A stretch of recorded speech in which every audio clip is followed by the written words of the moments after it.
Welcome, সুস্বাগতম সবাইকে।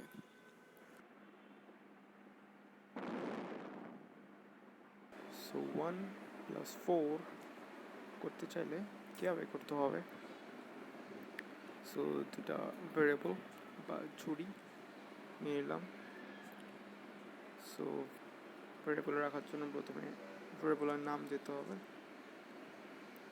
So Akib ভেরিয়েবলের নাম, অ্যান্ড ভ্যালু ডেটা টাইপ হচ্ছে ইন্টিজার। সিমিলারলি দ্বিতীয় ভেরিয়েবলের নাম প্রিন্স এবং ভেরিয়েবলের ডেটা টাইপ ইন্টিজার। সো দুইটা ভেরিয়েবলে দুটা ভ্যালু নিয়ে ফেললাম। এরপর তাদেরকে যোগ করতে হবে। এখন যোগের আগে কিছু বিষয় জানতে হবে। একটা ইন্টিজারের সাথে আরেকটা ইন্টিজারের যোগ, বিয়োগ, গুণ, ভাগ যাই হোক না কেন, ফলাফল সবসময় ইন্টিজার হবে। 5/2 is equal to 2.5 আমরা ম্যাথমেটিক্স থেকে জানি। বাট সি প্রোগ্রামিংয়ে ইন্টিজারকে যদি ইন্টিজার দিয়ে ভাগ দেওয়া হয় তাহলে পরেরটা ইন্টিজারই হবে। সো এটা 2.5 না হয়ে 2 হবে।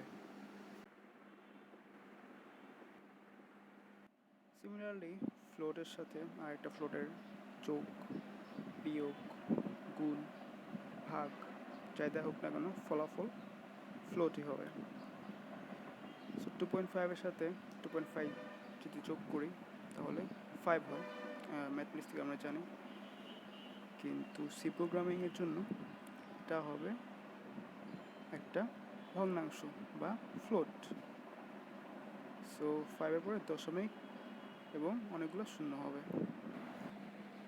যোগ করা হয়ে গেলে পরে বলতে হবে দেখাও, মানে পরিভাষা প্রিন্টএফ, এবং সাথে সাথে সে রেজাল্ট শো করবে। সো আজকে পর্যন্ত যে বিষয়গুলো দেখানো হয়েছে আশা করি মোটামুটি ক্লিয়ার হয়েছে। আগামীতে এগুলো কোডিংয়ে করাতে কাজে লাগবে। ওকে।